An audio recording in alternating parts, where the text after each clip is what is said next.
Welcome to the August 2nd, 2024 special meeting of the Urban Forestry Commission. First of all, I want to apologize for the runaround on meeting locations. We did have the City Council chambers scheduled for this meeting because this room had suffered some considerable water damage as a result of a major rain event, and it wasn't going to be usable for meetings. And we didn't think that the repairs would be done until probably several months from now. But apparently this morning, the city clerk's office got word from facilities that the source of the leaks have been repaired. And so there was a last-minute decision made to move this meeting from the council chambers back to this room. So I'm glad it didn't affect any turnout, and the people who are here now got the word. So again, thank you. I also want to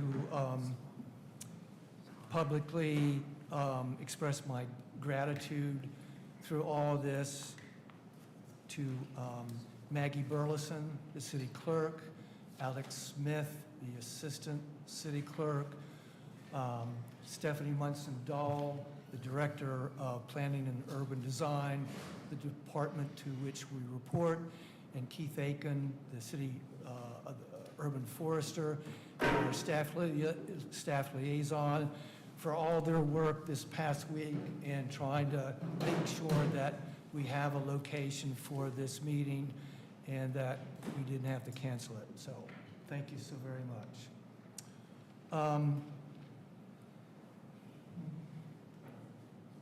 The issues that are on the agenda today come before us with a lot of history, a lot of confusion, a lot of passion, and very strong feelings. And so it is an extraordinary situation. With that in mind, I want to go over some ground rules for the meeting. First of all, just for everybody, this meeting will be conducted, as all meetings are, according to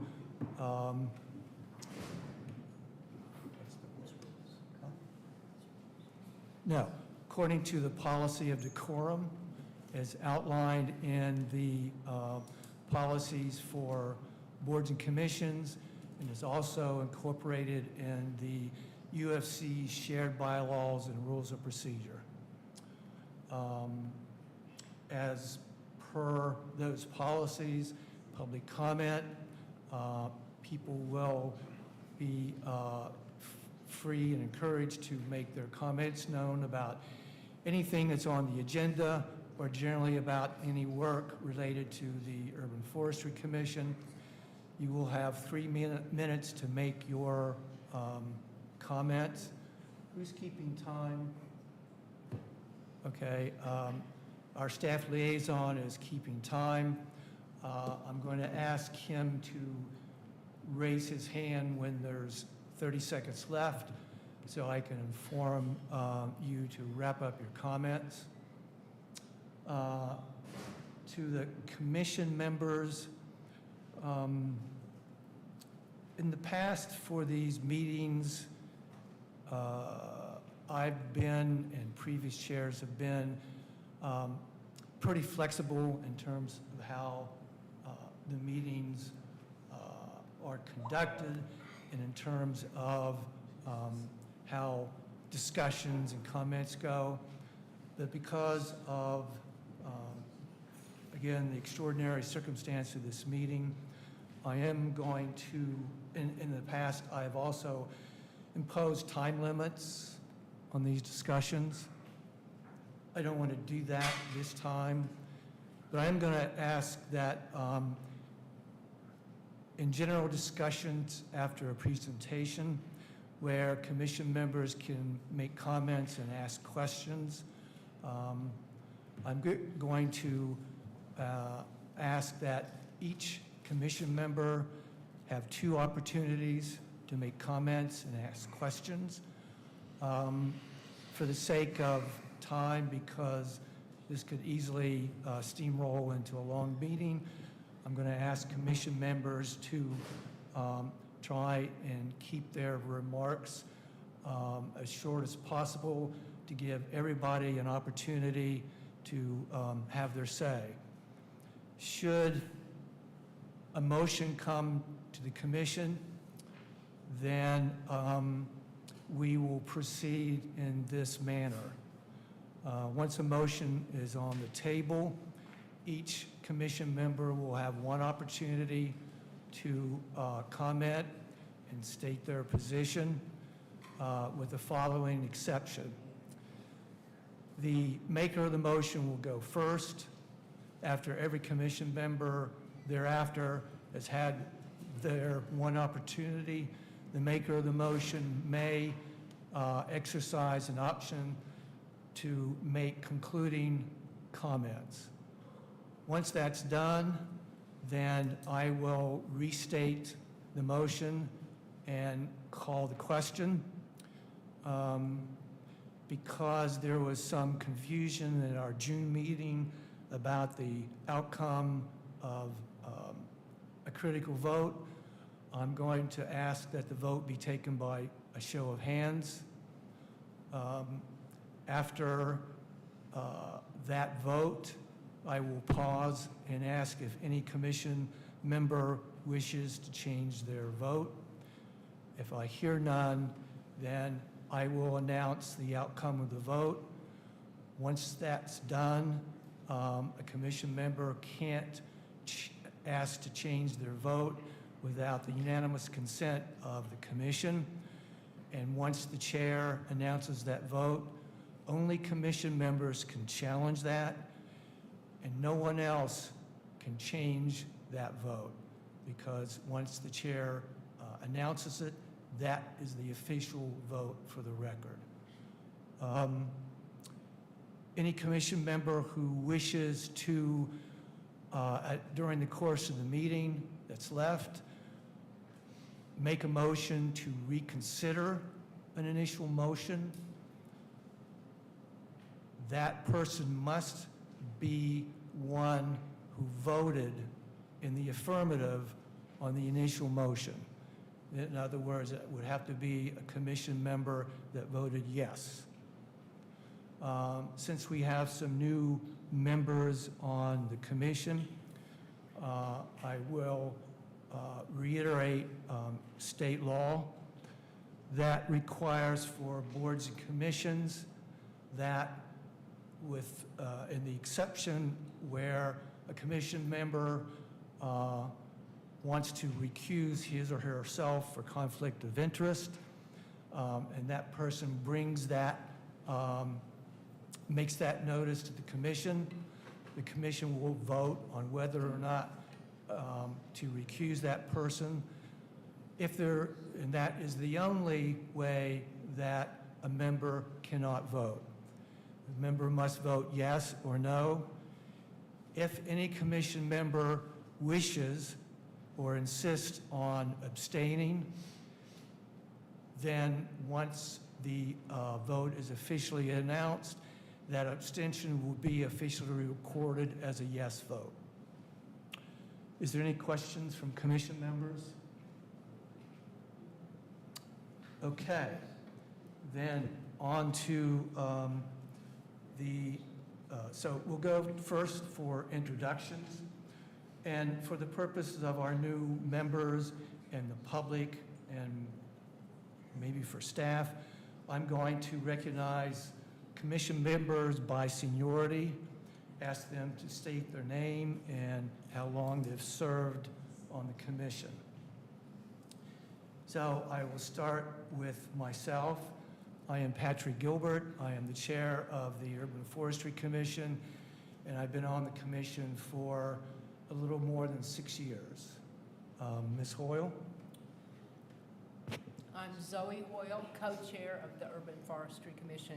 This is my 3rd year on the commission. Mr. Dietrich? Chardon Dietrich. I'm on the Urban Forestry Commission, and I think it's been 1.5 years. Ms. McNeil? Karen McNeil, Urban Forestry Commission, about 2.5 years. Mr. DiFiore? Christy Fiore, been on the Urban Forestry Commission for about 9 months. And to our new members, Ms. Jordan? Allison Jordan, Asheville Greenworks, 1 week. And Mr. Van Hook? And I'm Tyler Van Hook, representing Duke Energy, and I suppose this is my first day. Welcome to the Urban Forestry Commission. Our City Council liaison, Kim Rooney, unfortunately couldn't be here today. So I'll start with staff. Ms. Munson-Dahl. Steph Munson-Dahl, I'm the Planning and Urban Design Director. I work for the City of Asheville for almost 20 years. Thank you. Mr. Collins. Hey, good afternoon, everyone. I'm Chris Collins. I'm the Assistant Director of Planning and Urban Design. Welcome.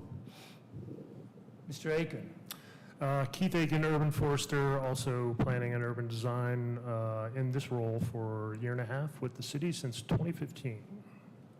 And Mr. Edgerton.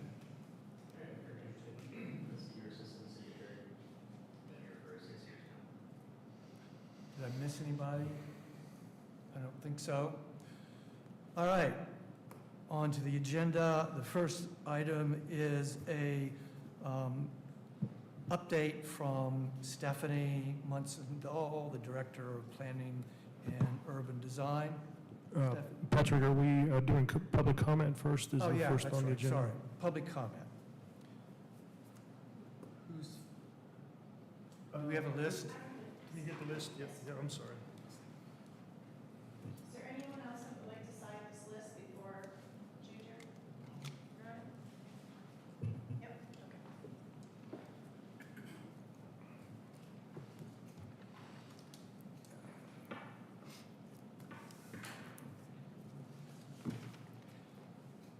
Kathy Walsh?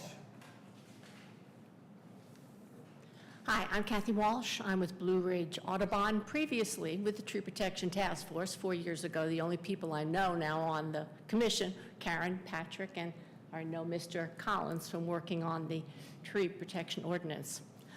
I'm here because I want to let you know that the City of Raleigh has made the decision to develop an urban tree master program. And to that end, they are going to work with Wake County Audubon. Audubon, North Carolina is also starting a program to launch an urban forestry program. Anyone who is interested in taking part in that urban forestry program, there's a blog online at the Raleigh office as well as Wake County. Hannah Pursley is their urban forestry manager for Audubon, North Carolina. She will be doing training at their annual summit in Raleigh, and there will be monthly call-ins for people who are interested not only in urban forestry, but in helping cities around the state develop master plans for forestry. You probably already know that Governor Cooper has also signed a sweeping executive order to enact the planting of 1 million trees in urban areas in North Carolina by 2030. Also, Raleigh is going to incentivize tree conservation and protection. So these are areas that Raleigh is considering, and the state as well is furthering their look. I know that Asheville has worked on this many areas, and I just want to share with you that you are not alone, and hope that you will continue the work.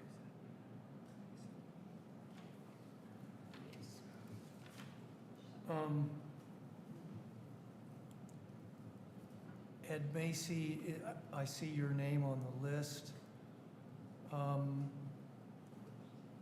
You are a technical advisor to the commission and a technical advisor to several of our working groups.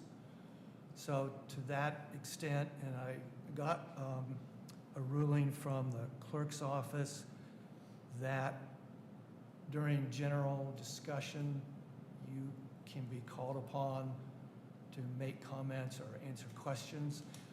So do you prefer to go that route as opposed to public comment? It's up to you. Yes, I do. I don't have any public comment at this point, but I'm here to be called on if you have any questions. Okay. All right. Sharon Summerall. Hi, everybody. Sharon Summerall, former UFC person and a person that lives in the weeds. Do you mind if I hand out, I made 5 handouts on what my topic is on, so everybody can see, because I'll never make this in 3 minutes. So what's going on is there's a recommend, and I don't know if this has changed on the agenda, but I'm going to go ahead with what I prepared for. The top is an explanation of what building impact trees are at the bottom, number 5. And that means 1 tree per every 1,000 square feet plus so many shrubs. And so what the recommendation has been to eliminate building impact trees with the suggestion of increasing 719 suburban C. So if you take a look at page 2, I've done, because as you know, I used to be the TRC representative for UFC, so I lived in the weeds. The first examples I've used of existing trees to be used in London Road. Now what goes on with 719, it's very complicated. So you can use existing trees at large tree is 1,600 square feet, or you can plant a new tree, and a large tree is 560 square feet. And you can use trees that are on the property, and you can add trees. Now, building impact trees mean that X amount of trees per X amount of square feet, and they can be planted anywhere on the property if they need to be planted, or they can be used what's existing. So they are essentially saved trees for the amount of trees they require. So I use 3 examples because generally 3,000 square feet or more are commercial or larger developments. Now, the increase in suburban Class C can be smaller developments, but they don't, it's apples and oranges. They have nothing to do with building impact trees. So London Road is one of my clients. I recused myself on this because I couldn't review it, and I think Keith reviewed it. Billing, what I did is I added 5%, you can see how I got to my math, for the credit, and an increase of 5% proposed.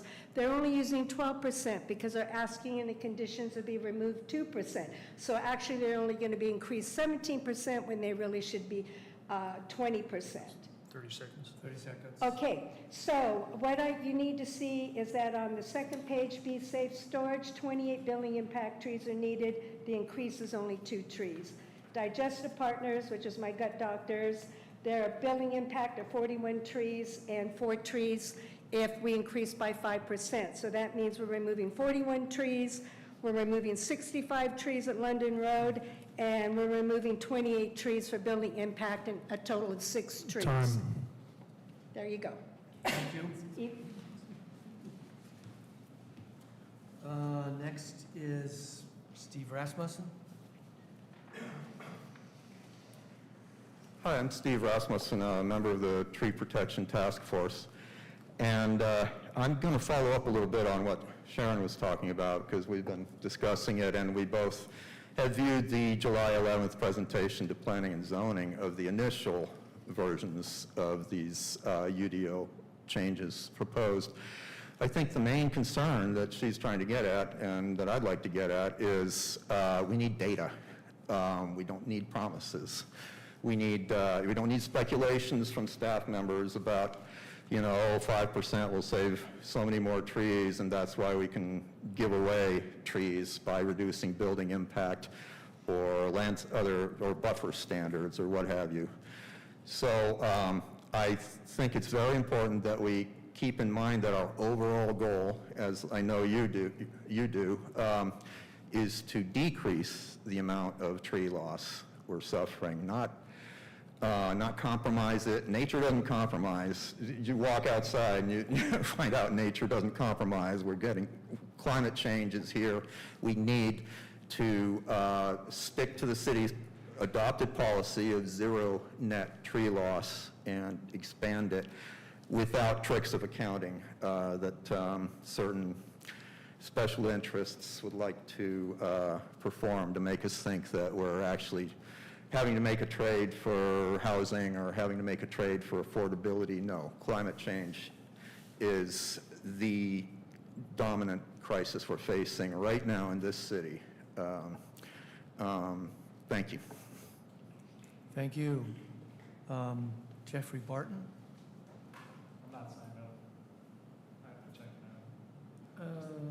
Just here to listen. Oh, I see. Can't read that name. Huh? Oh, Jared Wheatley?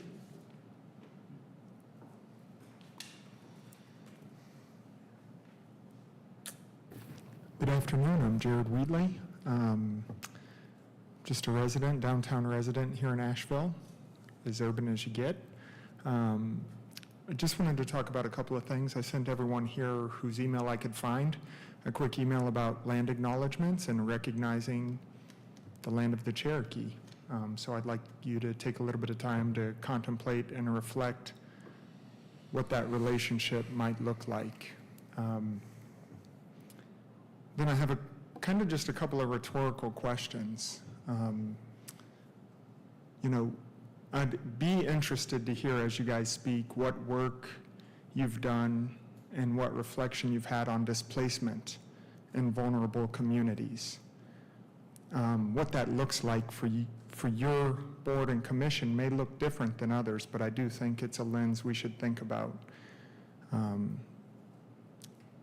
Along with that, another rhetorical question may be, what companionship have you brought and what relationships are you working with in those vulnerable communities and legacy neighborhoods?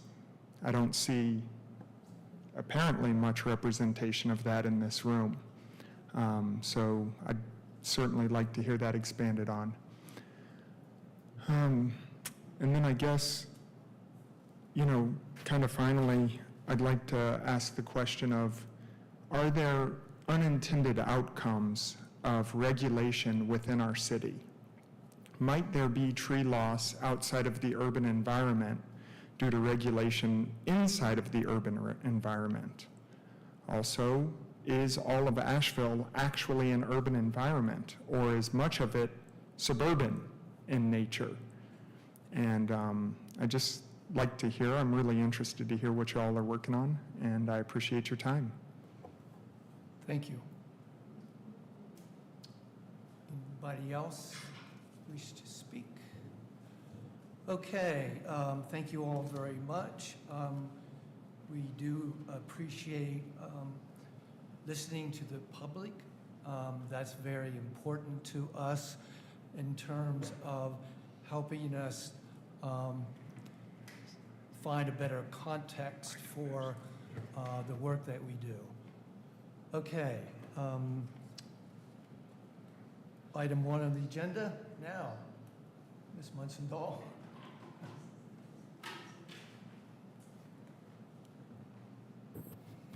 Thank you, Chair Gilbert and members of the Urban Forestry Commission, including our newest members. Welcome. So I will follow your lead, Patrick, and start with appreciation and say that the work that you all do is very, very hard, and I recognize that not everyone in our community agrees on what needs to happen for tree canopy preservation or other urban forestry needs. Not everyone, even on this commission, agrees on what needs to happen. So thank you for sticking in there. Thank you also for those of you that could make it to the board and commission Summer Summit. I really appreciate you coming. and taking a moment to think about how we can work better together to improve how boards and commissions actually operate, how they have a more direct line with City Council and are aligned with City Council's goals and our more comprehensive plans and the other plans that fit underneath them. Then how do we work together as staff and members of the community.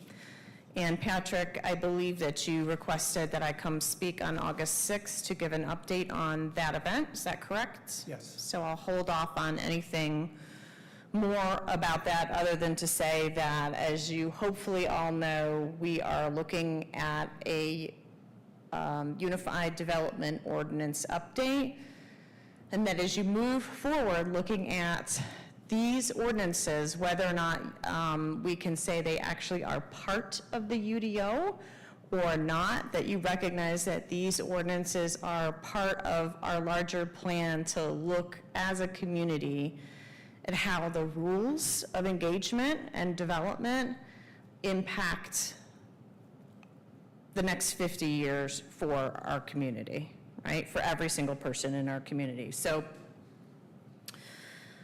I think that all of the tasks that you are going to be working on that are associated with the Urban Forestry Master Plan are really well aligned with the goals of City Council, especially around neighborhood and climate resiliency.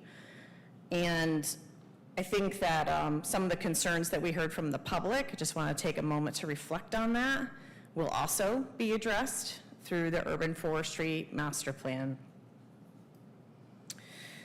I'll note that in 2020, the city of Asheville adopted a resolution stating that we are in a climate emergency, and a reminder that implementation of that resolution looks like a climate justice initiative, and it looks like thinking about how we can work and partner with communities on education and programming and then action. But that we have to build those relationships first on the people who are the most impacted by the things you are looking at today, the people who are most impacted. So let's take a look at the climate resiliency assessment as we move forward in doing some of this work. So I sense your frustration.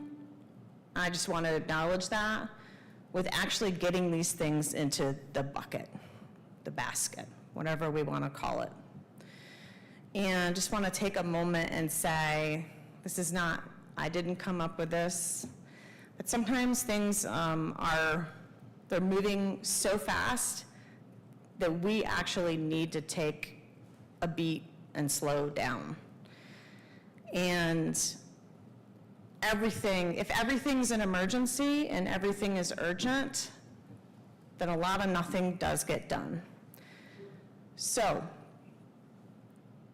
today we are going to try to make some progress together. And I'm thanking you for that as well, especially our new members who have not even gone through orientation. We have 2 members of the Planning and Zoning Commission here who are here to listen to you and better understand how this fits into the bigger picture, right? So I wanted to just share that for everyone that's watching and listening, just kind of an overview of what you are trying, like not all of it, but just right now what you're trying to accomplish. There were 4 things that we were talking about, and taking a note about where we are with those 4 things. And the first one is that Chapter 2 outlines your charter ordinance and pretty much all of the charter ordinances for our boards and commissions. Sidebar, not all of them are in there, by the way. Not all boards have those. I think it is really important, and we heard that a best practice is for you to keep your ordinances and your bylaws up to date. And at the same time, staff just wants to contribute as a reminder that through the work you do on the Urban Forestry Master Plan and through the work that we do the next year to try to improve boards and commissions, we're probably going to land on a really appropriate time to make some of those changes. So I'd ask for you to consider what the priority is for that specific ordinance change at this time. And I think most of you have already had that conversation, and I thank you for that. For chapter, for 71113, or 3? 711.3, right? Not 13. 711.3. We're talking about some really pretty significant changes to our UDO with landscaping and trees in that section.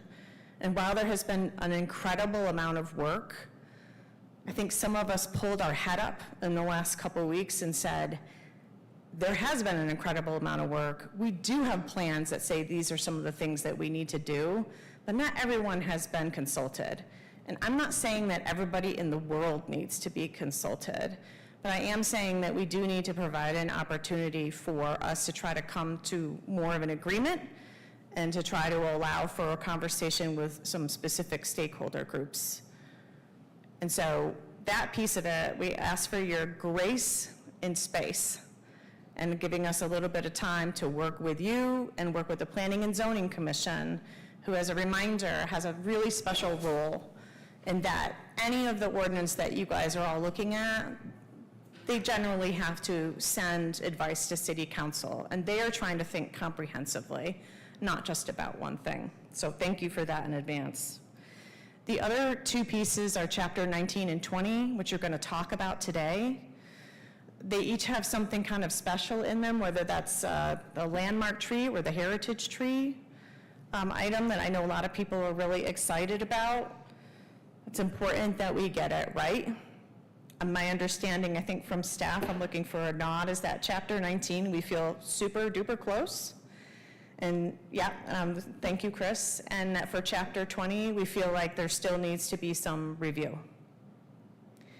So I think that's a status update on where staff is right now. And I'm available to talk to you about any questions that you might have, especially the chair, if you want to represent the commission.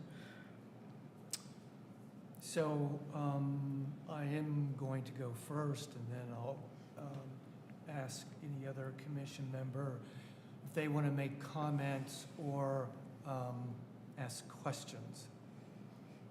First of all, I want to say that I did personally invite Mr. Barton and Mr. Wheatley to this meeting at the summit.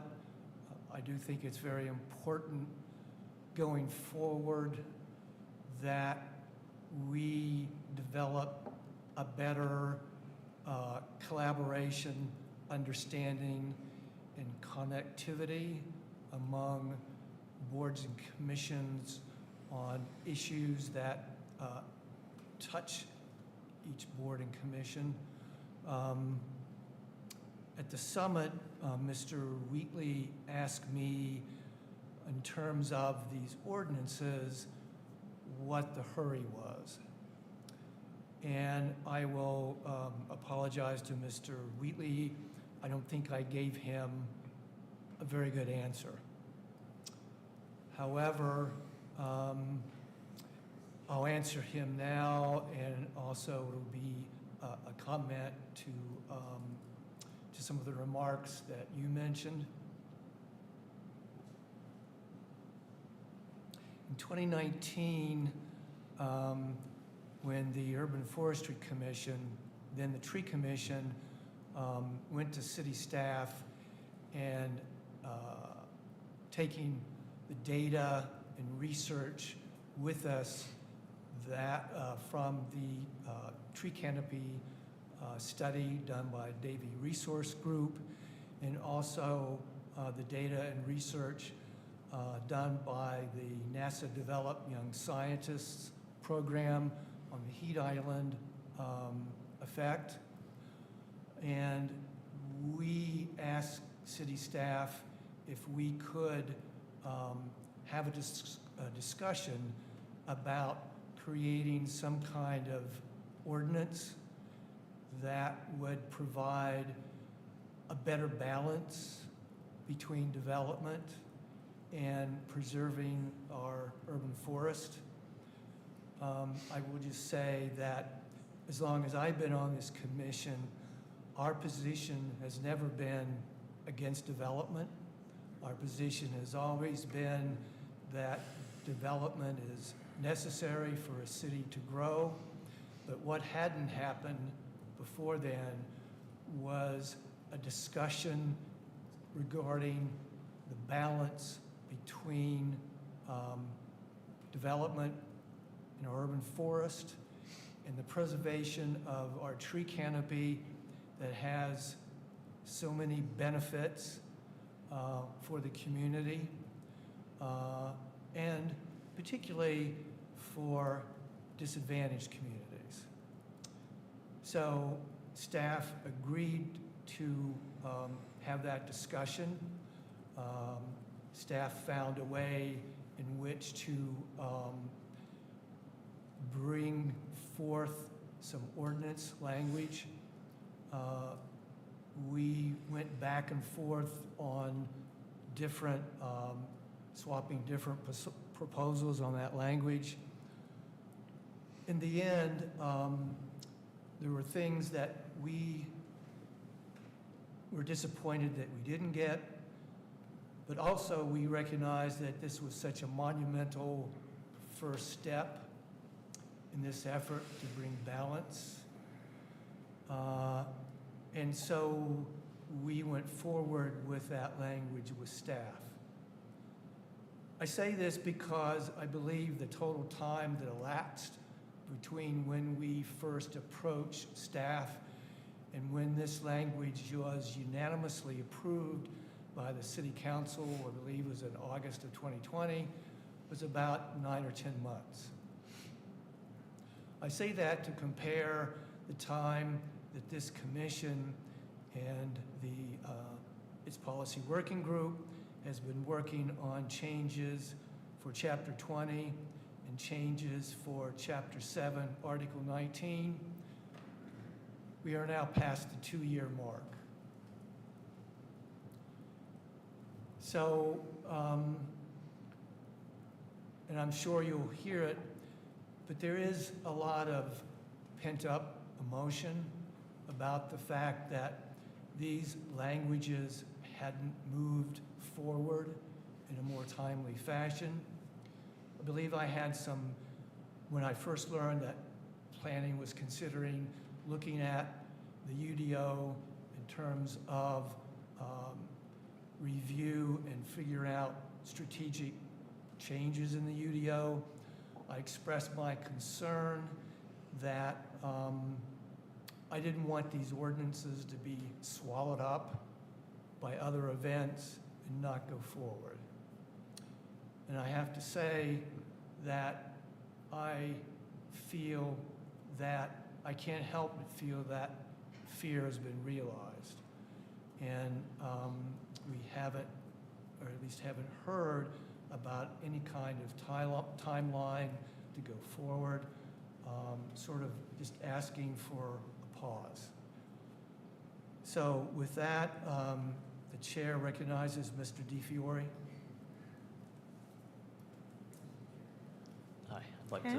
Hi, I'd like to respond. First, I'd just like to address that I understand, I think I hear you on the urgency piece, that urgency can be dangerous, and I don't think that 2 years is urgent, fits the category of being urgent.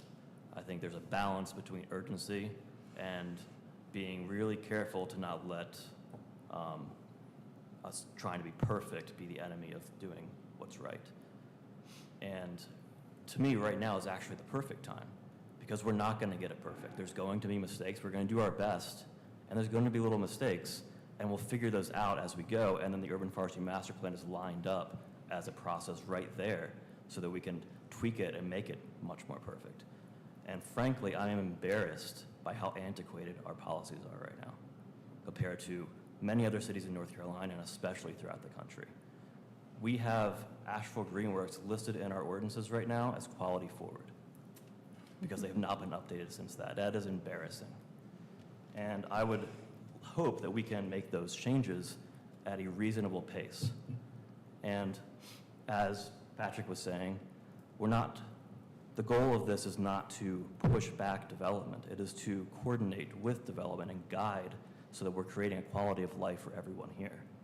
And without some kind of guidance, we are handing it over to whatever might happen. And that ends up being, whatever money will make the most money for whoever. And so this guidance is aimed to do that. And it's not going to be perfect, but we need to try. And it feels like we're not trying. I've been on the board for a very short amount of time, but learning that it is the pace at which things have happened has been really frustratingly slow, even for fairly simple fixes. For example, Chapter 2 needs to be updated now or months ago so that the Asheville Greenworks can choose their own representative so that we are using everyone's time valuably. Instead, we are spending our time not using everyone's time valuably. And urgent, important urban forestry work, especially on the ground, connecting with historical under-resourced communities is not happening because we can't change an amendment that's very simple to change. And so I fear that we're letting processes and bureaucracy and this timeline get in the way of doing what is good.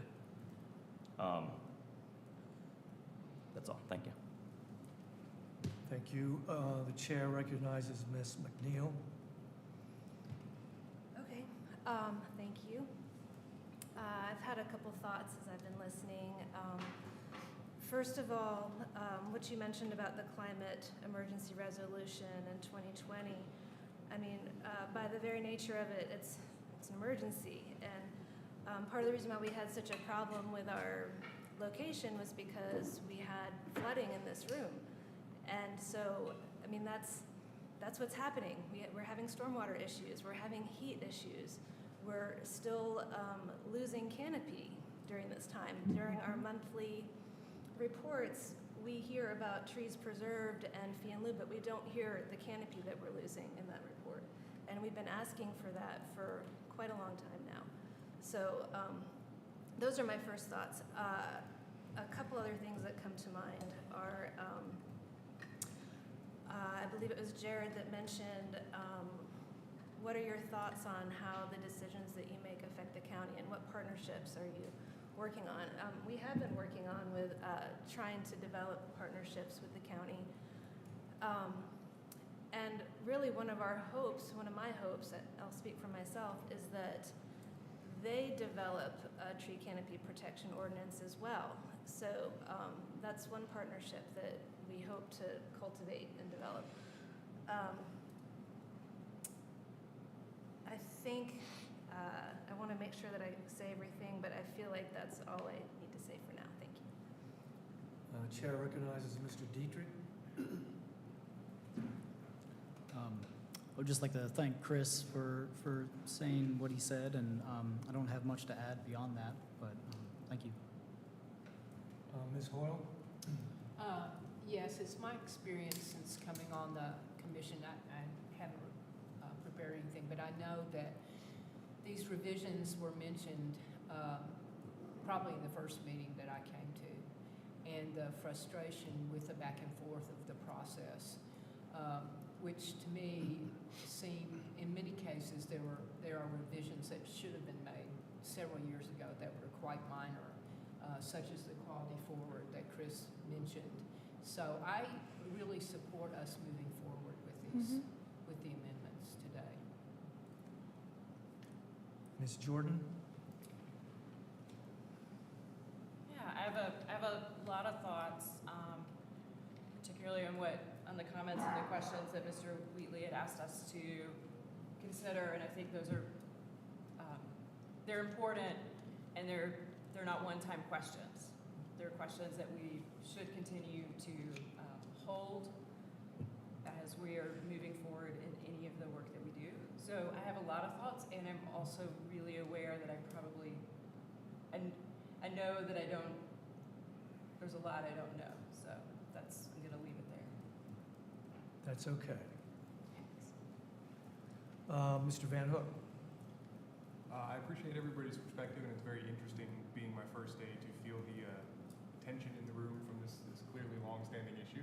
So I appreciate the feedback from both sides. I'm learning a lot, but no additional comments at this time.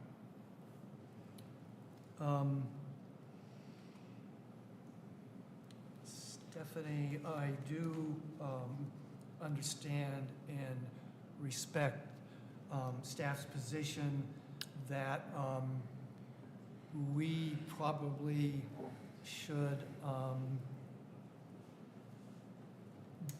broaden the conversation on some of these ordinances before we go forward. I just don't understand why that decision wasn't made or brought to our attention a long time ago. What And so I decision just- are you mentioning? I'm sorry. What decision are you talking about, Chair? I'm sorry. You said you wish that the decision had been brought to us before. What decision are you speaking of? Oh, that we should broaden the conversation on these ordinances before Okay. we go forward. Okay, thank you.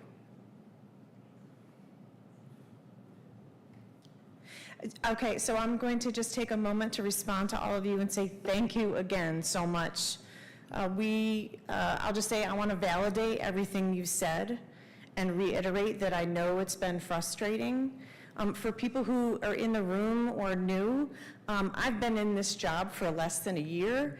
Keith's been in this job for maybe a year and had a lot of family concerns during that time.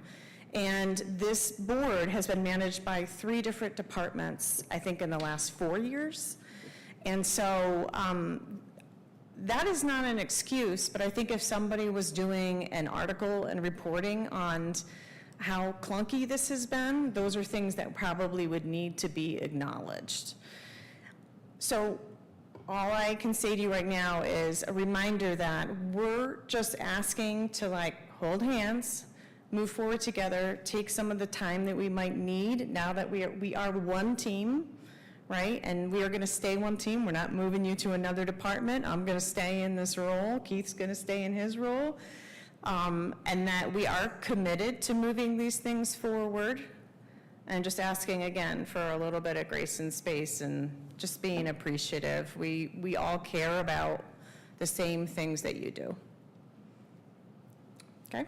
Does any other member wish to exercise their second opportunity to make comments or ask questions? Okay, then we'll bring Thank this you. discussion to an end. Thank you, Stephanie. Find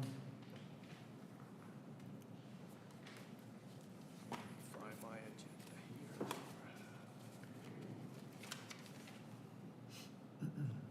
here. Chapter 20, I think, Mr. Aiken, you're going to give a presentation on that.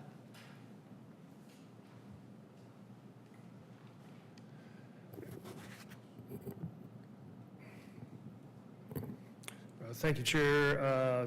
Fellow commissioners, or I should say to the other commissioners as well, thanks for being here. I would like to back up a little bit what Steph has mentioned about just apologizing for the delays and the hangups and other things that have gone on. I think Patrick here in my notes phrased it perfectly, and we have essentially been swallowed up by events. If it's not the roof, it's staff getting sick.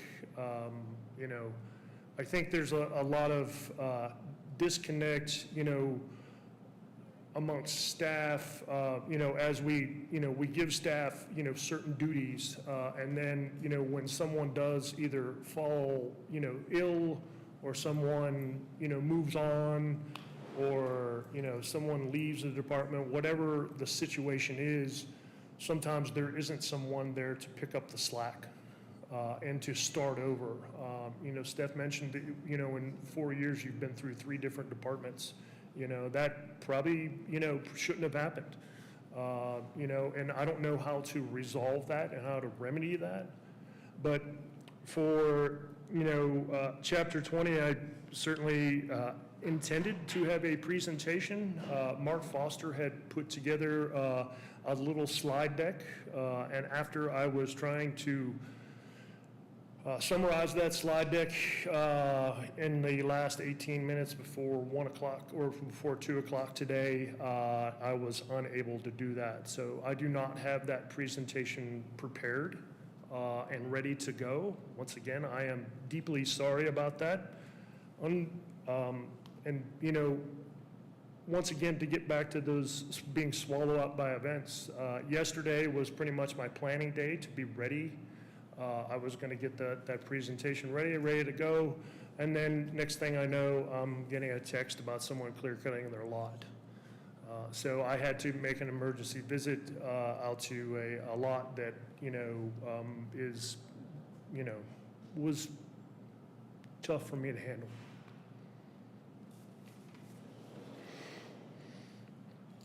So I understand what you are feeling. Do you need to take a minute, Mr.? I'm good. So I understand it's been 2 years. If I could remedy this tomorrow, I'm certain, I can honestly promise you, if I didn't hear that 2-year mark for the rest of the year, I would be happy. You know, I know staff is, you know, has heard it a lot, and you know, and all the things that are backing up and all the things that aren't aligning. You know, sometimes the planets don't align and things don't get done. There's a lot of different reasons. I'm not going to give you all the reasons. There's a ton of reasons. Things happen every day, you know. I sit down with an idea that I am going to plan my day. This is going to happen, this is going to happen, and it never happens that way, ever. So I kind of take things as they come. I deal with them. I try to put them on the back burner and then move on. So my day is planned 30 minutes for every different thing. You know, lots of meetings this week. The summit, I learned a lot in the summit. I also heard a lot in the summit of things that may or may not be happening for us. So as far as chapter 20, and I think Steph kind of summed up 711.3 as well, you know, we're trying, and we're trying to put forth our best effort. I understand 2 years, you know, it may be another 2 years. I don't know. You know, it depends on what comes up. But if I was to lay out a timeline on when we can get to these things, you know, I think to chapter 2, I want to talk about that as well. I think we can move forward with chapter 2. I was ready to do that. I expected to have that in the meeting, and then after the summit the other day, Patrick, you know, kind of wanted to put a hold on that. Well, I'm sorry, the chair wanted to put a hold on that. So, you know, we were kind of ready. I could have had that ready for today, for sure. So that would have been another thing we could have crossed off our list. So going forward with 711.3 in chapter 20, we have a huge undertaking starting. Our inventory crews are knocking at my door wanting to get into Asheville to start the inventory for the urban forest master plan. The new canopy study has already started. The invasive study is also knocking at the door. So, you know, when I think of these ordinance changes, I think of how little public input has been done on them. Although you've worked a ton and you've, you know, met with some, you know, met with some of the public outside of these chambers, we also have the rest of the city that probably would like to weigh in as well. So I would like to, if we are going to set a timeline, I would like to move these two items. You know, chapter 2, I think, like I said, I think we can get that almost done, you know, probably the next meeting or maybe in September.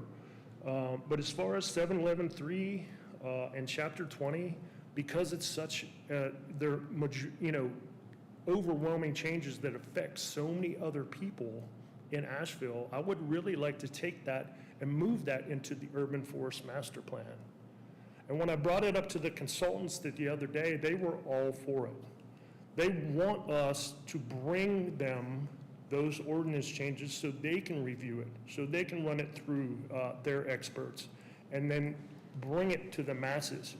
Make it a part of our public engagement period. see what other people think about these changes, rather than trying to rush it through, change it, and then, bring it back up again during the urban forest master plan, which was the plan. Like I said, we were talking about these changes many months ago, and I thought they would honestly go through. As things happen, get swallowed up by certain events, and then you're kind of stuck in this position. But I also think, like I already said, there is a lot of people in this town that would probably like to weigh in or give their opinion on the changes. And so I would, once again, prefer to move those back and into the public engagement period where we can properly vet these through the public and the greater population of Asheville. Let's see. I think that's it as far as, what I really wanted to say. Once again, I can't apologize enough. I can't apologize to staff enough. We certainly want to move this through as quickly as possible, but, right now I think putting a pause and letting the rest of Asheville weigh in would be our best path forward. That's it. Questions? Thank you, Mr. Aiken. I just want to say personally to you and Stephanie, there's no apology necessary. We just want clear information and communication about the situation. I've been through this for 6 years. I understand things change. And so, to some extent, this is not surprising, but it's still extremely disappointing. But you have your job to do, and as far as I'm concerned, staff doesn't need to have to apologize for doing their job. Thank you, I appreciate that. The chair recognizes Ms. McNeil. Okay. Yeah, thank you for speaking on that.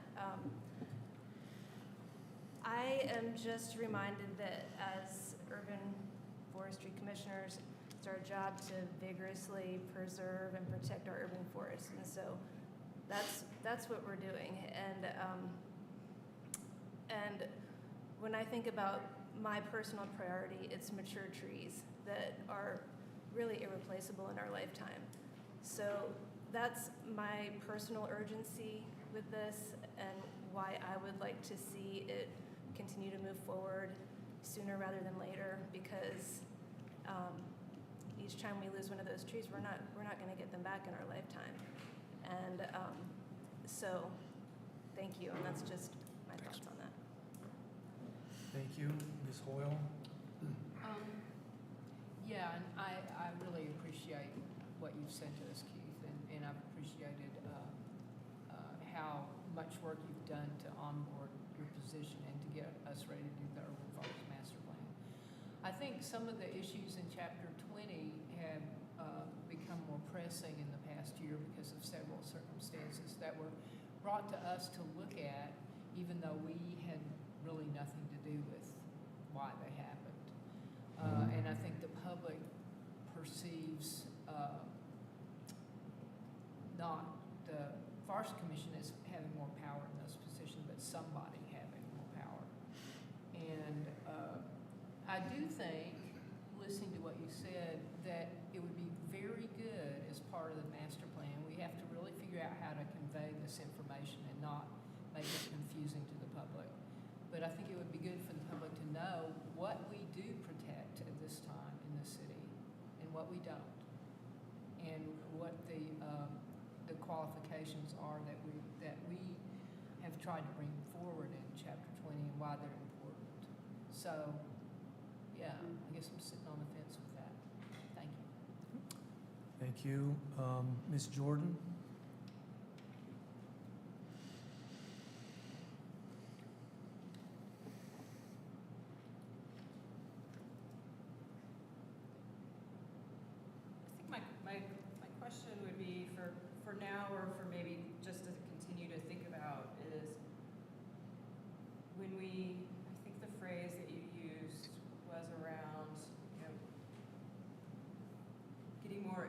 Asheville opportunity to give feedback or input, something in a paraphrasing.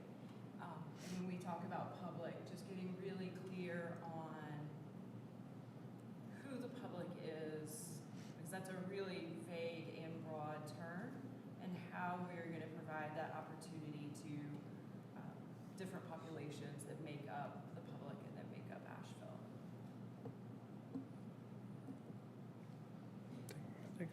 Thank you. Mr. Dietrich?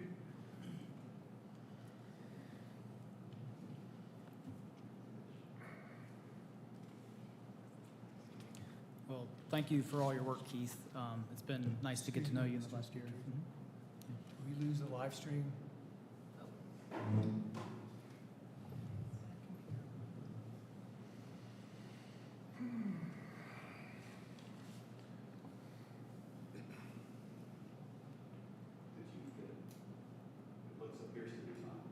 Okay. Mr. Dietrich, go ahead. And it's been nice to get to know you this last year and see the work that you do. I think at this point, it just doesn't seem like the city is prioritizing this, and that makes me feel pretty jaded. And I would like to offer our support in your all's staff roles and trying to have the city provide you with the resources that you need to move forward with this. I hear the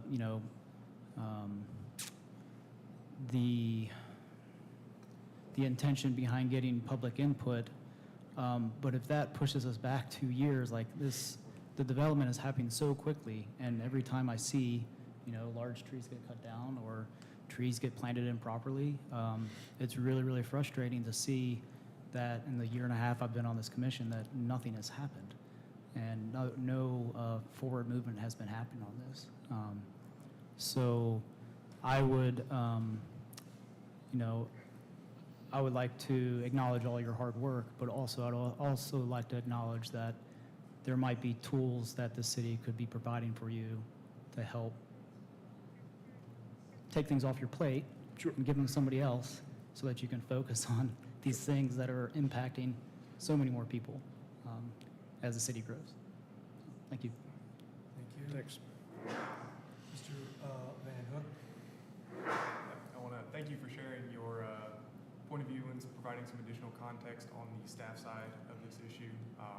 And just to build off the comments of Ms. Jordan and Mr. Dietrich, when we do take public feedback into account, I do think that's well and good. I think we need to define a pretty clear path forward from that and make sure we're balancing urgency with taking that feedback, because it does seem like, despite my experience, I'm noticing one of the big issues is the lack of urgency. So just want to make sure we take that into account and define a clear path forward. Good, thank you. Mr. DiFiore? I have a visual for my comment. Okay. With this real quick. This one's been troublesome, so I'm just going to switch laptops real quick. That'll save time. Okay.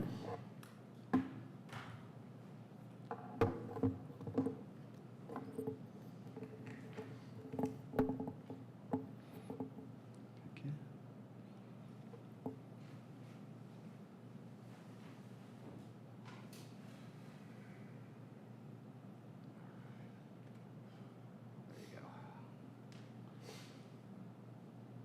It was there. There we go. Thank you all. It's more intimidating up here. So first, I'd just like to say that I'd like to recognize, Keith, that this was actually Mark Foster's responsibility since it's public trees, and I'm sorry that you had to take the fall for this, for not doing it. And Mark is not here. So I went ahead and made a quick presentation or visual aid for my comments to kind of go over the basics of Chapter 20 since we don't have a presentation today. So here's some of what was discussed between UFC policy group members and city staff, and this included a bunch of city staff. So some of the, I don't have a lot of time, so here's 4 of the main points. One, we were asking for any city contractor that is doing tree work to have a baseline level of competency by having an ISA certification. There was disagreement on this between the city staff and the policy working group. The policy working group would like to go ahead with recommending that this is a requirement for arborists. It would not be all arborists doing the work, just one person on that with that business to ensure that we have proper pruning. Improper pruning causes a hazard tree and a public hazard. And so I think it is important that we protect our public. Second, landmark trees. Landmark trees will be, these are specifically for public property, just to reinforce that. Everything in Chapter 20 has to do with city property.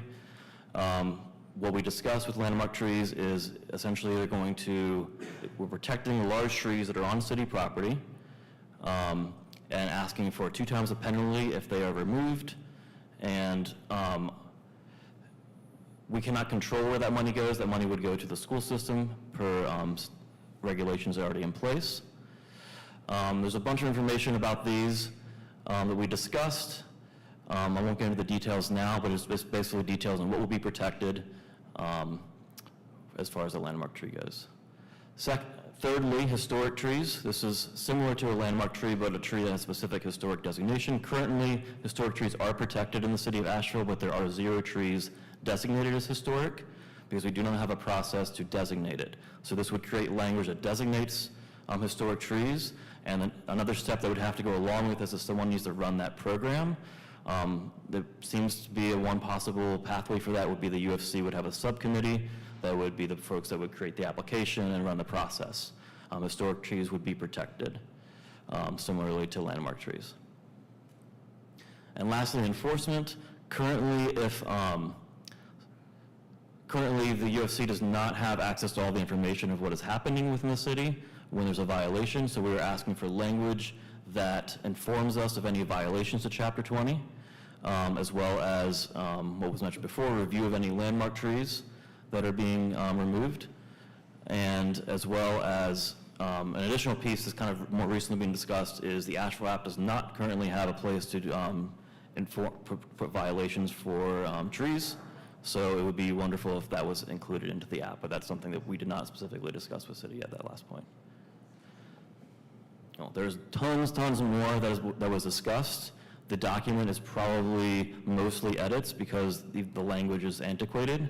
As I mentioned before, Greenworks is still called Quality Forward, so this is not just about all these hot issues. This is about updating a document that is not made for the current times, that needs to be severely updated. And once again, that's why I think this is a matter that needs to be taken forward now, because it keeps on getting pushed back time and time again. Thank you. Thank you. Is there any other commission member who would like to exercise their second opportunity to make a comment or ask questions?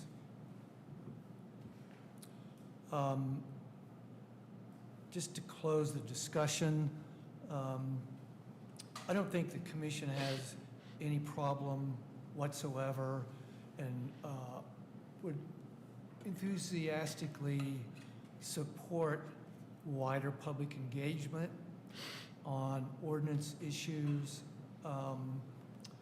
that we identify and take forward to staff. It's not a policy that, other than public comment, through the approval process, through planning and zoning, Planning and Economic Development Committee and City Council, that we have used.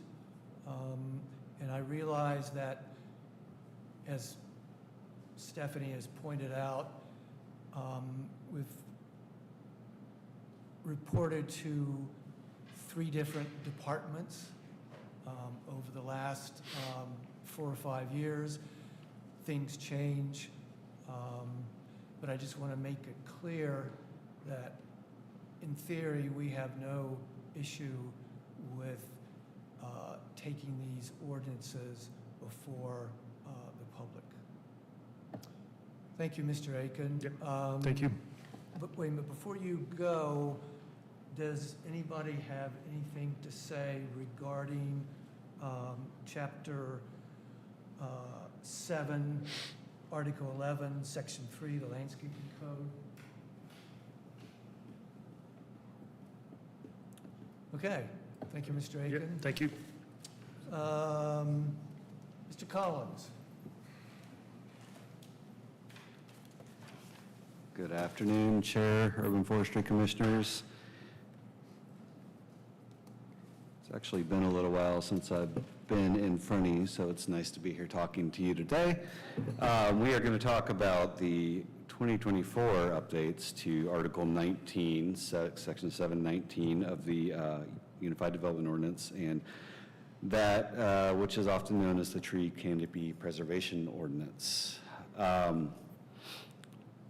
Composition of the commission has changed a lot since 2019 when we first worked on this, but it was a real change in the way that we managed and regulated tree removal and preservation on private development sites. And at some point it did get coupled with those aforementioned 711.3 changes, which recently the decision was made to decouple those so that one may move forward without the other. So that's what I'm going to take you through right now, is what we have proposed for that. And first, progress to date. I know these numbers are a little hard to compare, the three that are on the screen. That's not why they're up there together.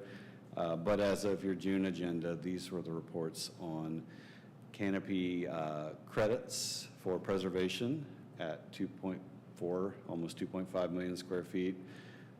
Planted canopy credit at 336,000 square feet. Footnote on that, we do give drastically less credit for planting than preserving.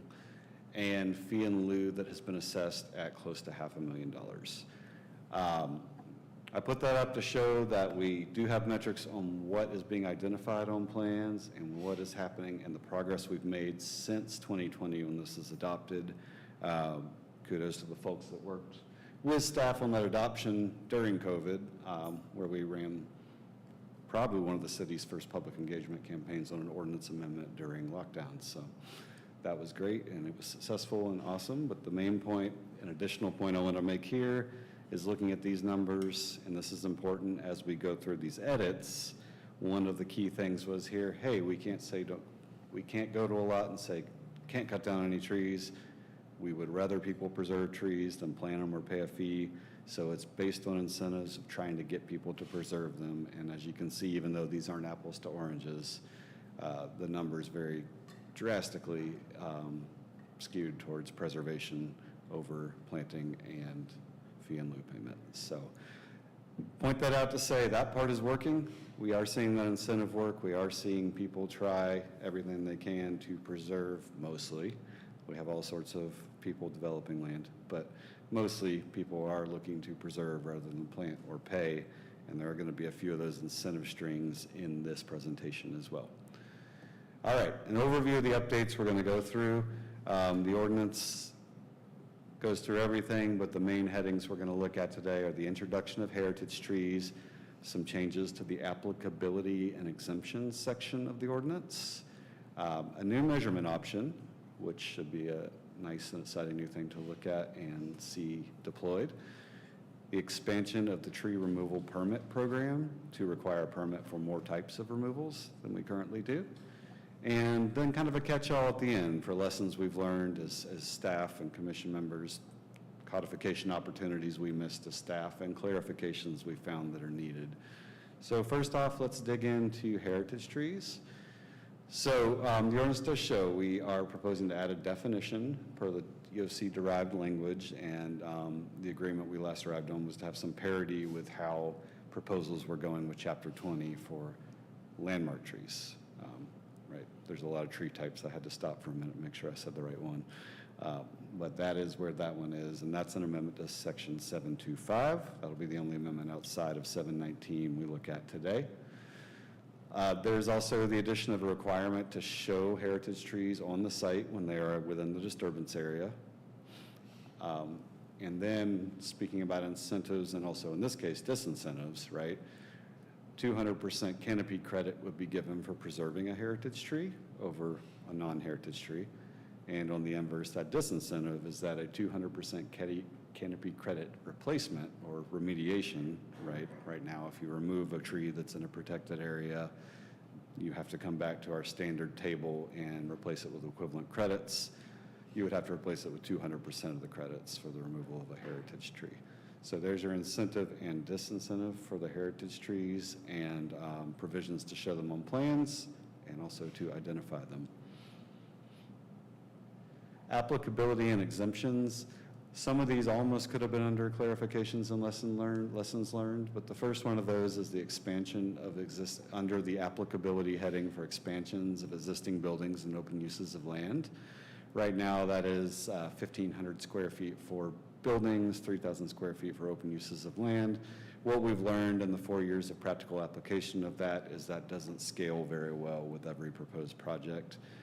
It works very well for a medium-sized building, sports field, parking lot, but when you get into larger sites, let's say an industrial site down in South Asheville somewhere that's dozens of acres, and they're just doing a 1,600-foot addition on a 300,000 square foot building, bringing in and saying you've got to inventory everything on the entire site to bring it into compliance with tree canopy lacks a bit of a rational nexus and proportionality to the action they're taking. So we're hoping that moving to a percentage increase with a base of 10,000 square feet, meaning that you can't do any expansion over 10,000 square feet, regardless of the percentage, is going to require tree canopy compliance, will get us in a safer range with that proportionality to the work that's being done.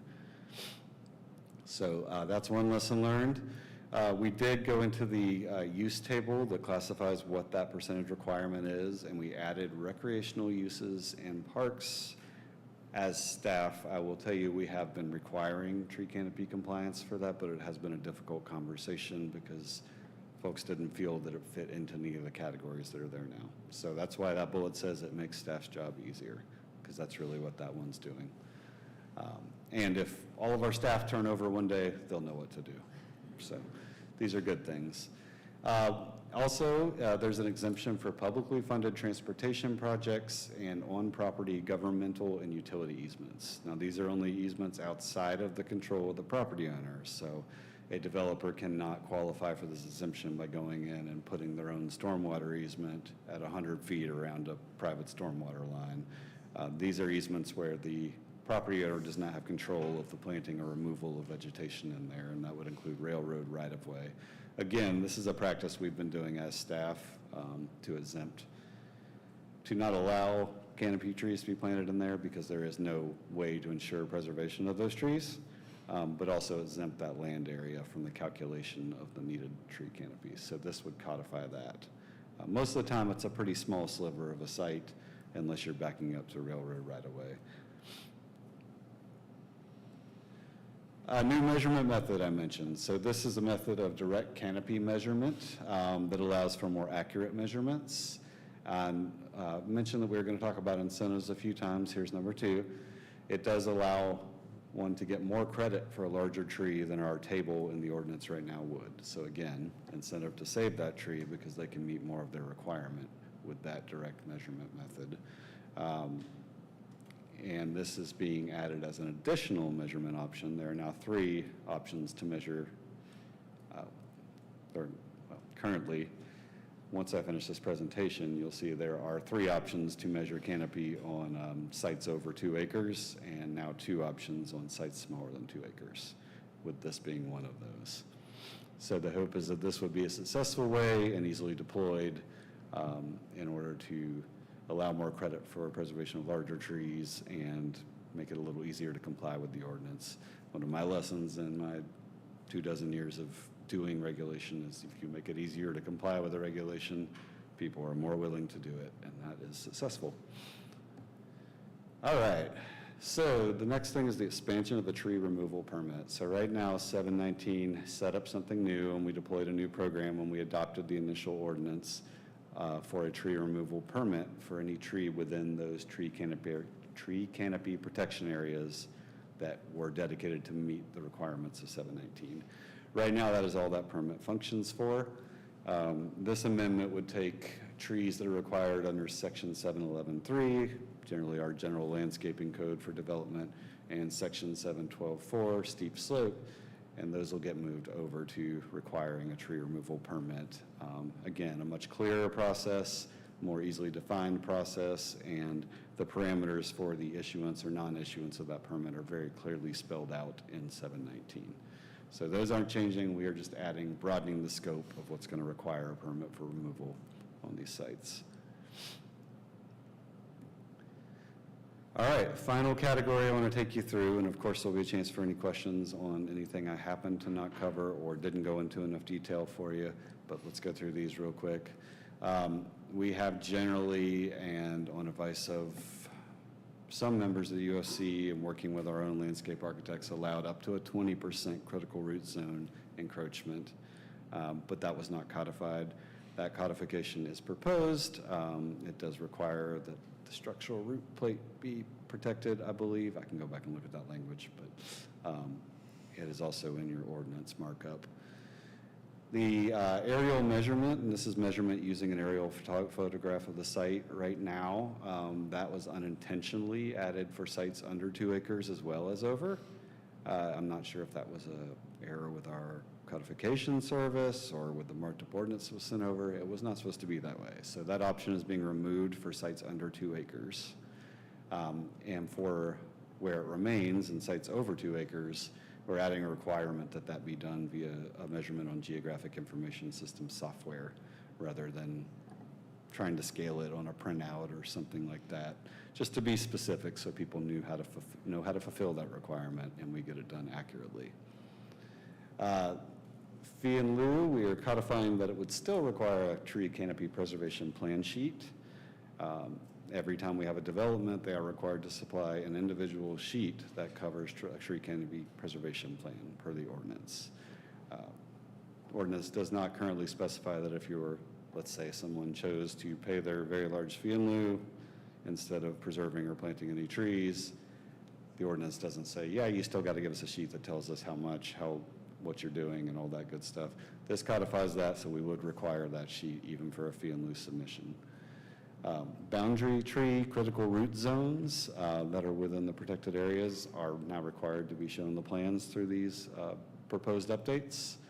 There's some clarification on how to record a tree canopy protection plat. That was one of our biggest stumbling blocks when we first got out the gate. Our surveyors did not know how to tell the county to record these, so we've added that. And we've done a few other pieces of clarifying language and cleanup as well. I'm not going to go over all of those. Some of those are replacing caliper with diameter breast height in a few places and things like that. So just clean up for real on those. All right, that is my quick summary. So of course I am ready for any questions you may have. Thank you, Mr. Collins. The chair recognizes Mr. DiFiore.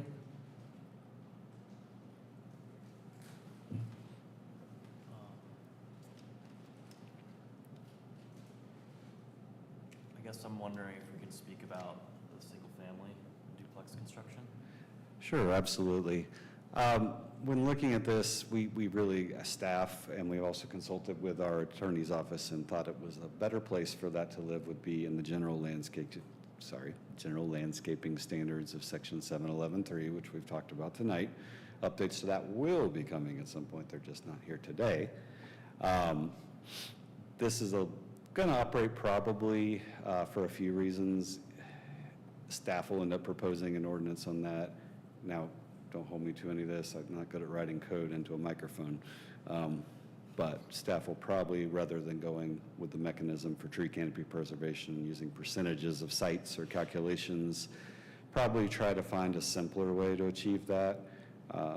One of the reasons being, quite simply, Asheville is a place that, first of all, doesn't require a survey for a newly constructed home.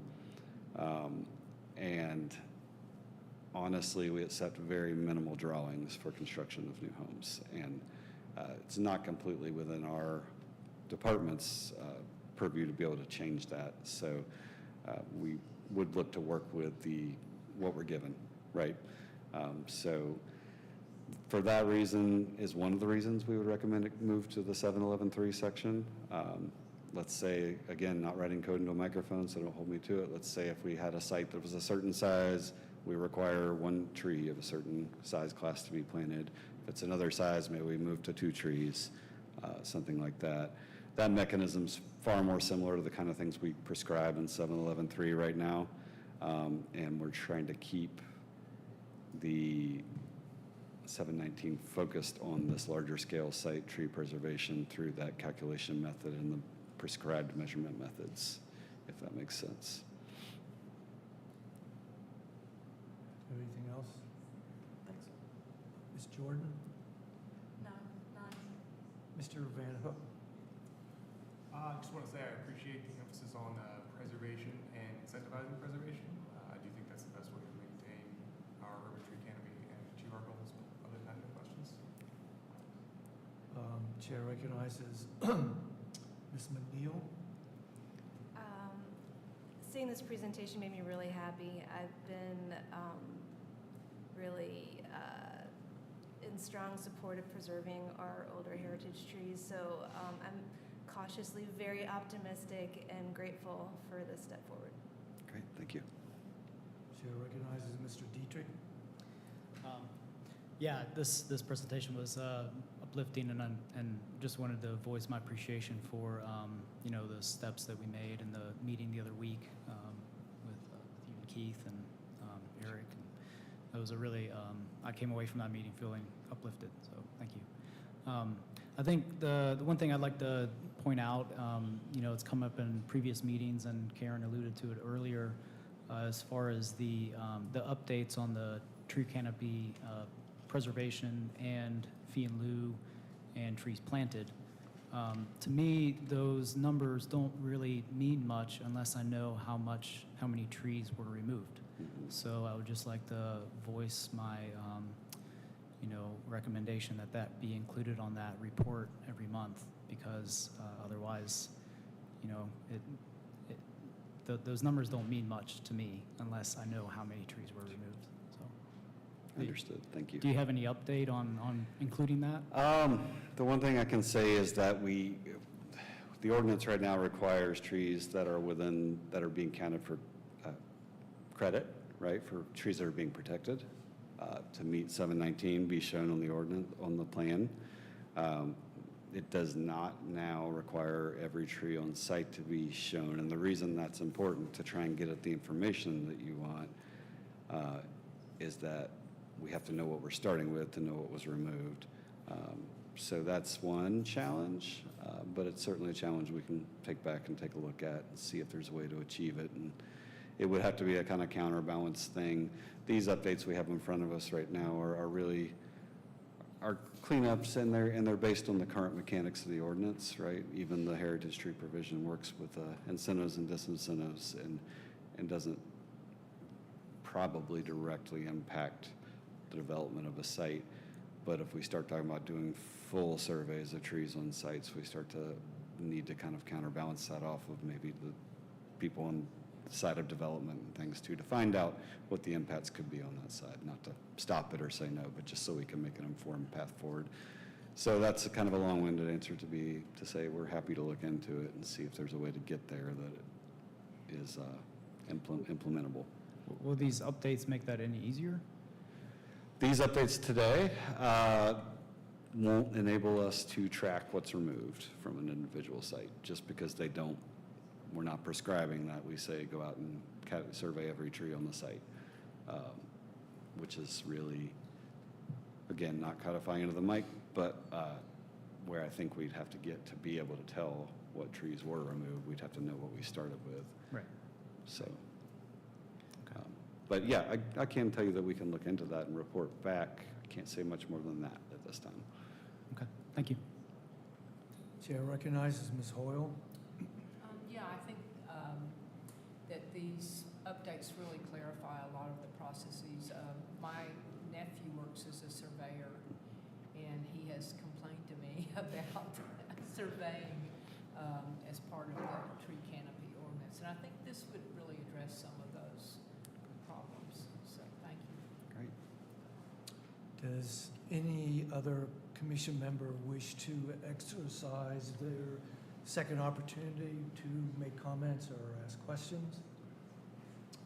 I'm going to recognize our commission technical advisor and the technical advisor to the policy working group and ask him if he would like to, and as a commission member, he worked on the original Chapter 7, Article 19 language, and also participated in the initial discussions on these amendments. So, Mr. Macy, would you like to come forward and say anything? I don't really have much to add. I think Chris represented the changes that we discussed very well, and I fully support moving forward with them, given the opportunity. I think that these are good patches to the amendment. So, do you have any questions for me? Anybody have any questions for Mr. Macy? Thank you. Great, thanks. Okay, that brings that concludes the discussion on the proposed ordinance amendments related to Chapter 7, Article 19. The chair will entertain a motion.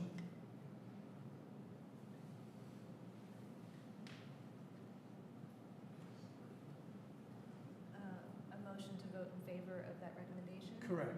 Yes, I move to vote in favor of the staff recommendation. Is there a second?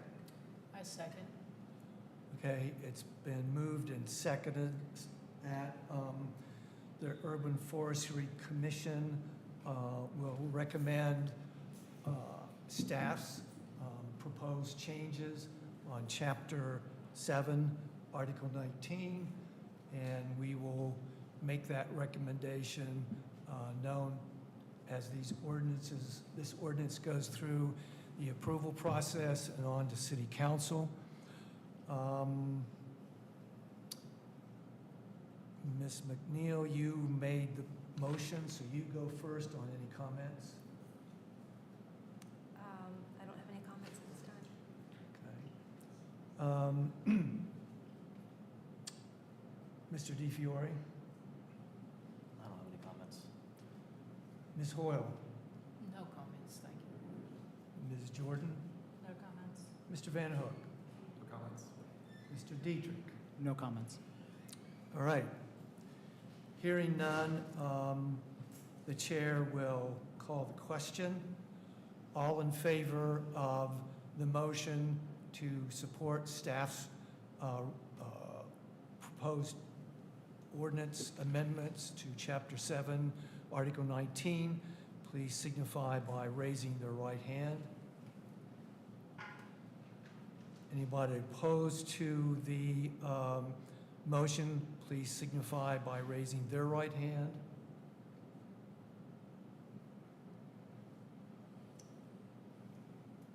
Does anybody wish to change their vote? Seeing none, then the motion to support staff's recommendations on amendments to Chapter 7, Article 19 is approved with 7 yes and no votes. Thank you. This has been a difficult meeting in many ways. So I really appreciate the way that commission members approached these ordinances. And I really do appreciate staff for all of their work and also for providing the commission with updates and their viewpoints on this whole process. I think it was helpful. We are sort of left with an uncertainty on how these things are going to go forward, but we will persevere, and we will keep very vigilant to make sure that these ordinances do not get lost in the process. I'd like to make a, before we close, I'd like to open for something for discussion. Pardon? Can I open something for discussion before we adjourn? There's been a request to reopen the discussion. Not for what we just voted on. What is the, I would like to discuss potential pathways for moving Chapter 20 forward. And whether we can make a motion to do that in an alternative pathway if we're not receiving support from city staff. what is the discussion on Chapter 20, general discussion was closed. I will ask the other commission members their feelings on this request.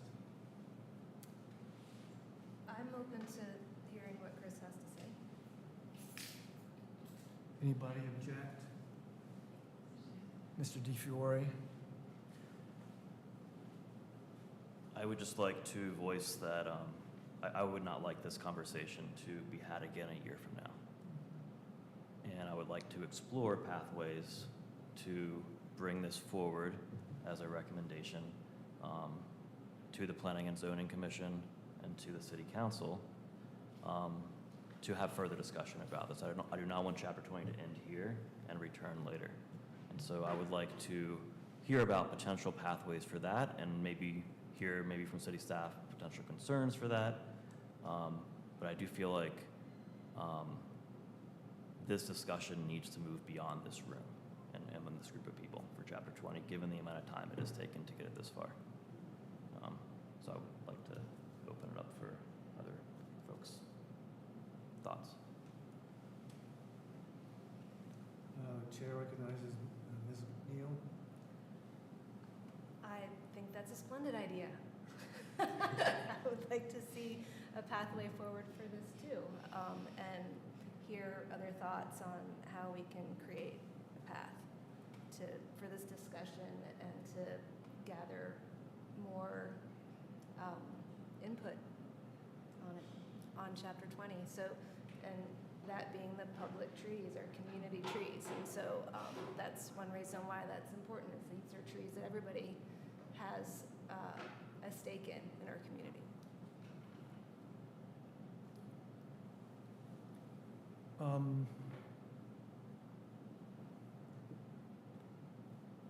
Mr. DiFiore, did you want staff to respond, or are you raising this in the context that you would like the policy working group to have further discussions with staff on a pathway forward for Chapter 20? I would like staff to respond. I would like to hear their thoughts on this proposition. I also think it's a great idea. Again, Steph Mosendahl with Planning and Urban Design. And what I would suggest is if we could actually write a strategy down on a piece of paper instead of kind of like Chris said, is developing ordinances by microphone. Don't want to do strategy by microphone either. Let me get this down on a piece of paper in the next week and send it out to you so that people can do comments. So that's not deliberation, and maybe it's only going to a small group, less than a quorum, so that we keep it open meetings laws safe. And talk with the chair and vice chair about that pathway. And by the time we get to your next meeting, we should be able to resolve what that pathway is. Does that sound all right? Is that good for you, Mr. DiFiore? Yes. Okay, thank you. Ms. McNeil? Sounds good, thank you. And the other member of the policy working group, Mr. Dietrich? Yeah, that sounds great. Thank you. Thank you very much, Stephanie. All right. If there's no objection, then the August 2nd, 2024 special meeting of the Urban Forestry Commission is now adjourned at 3:40 p.m.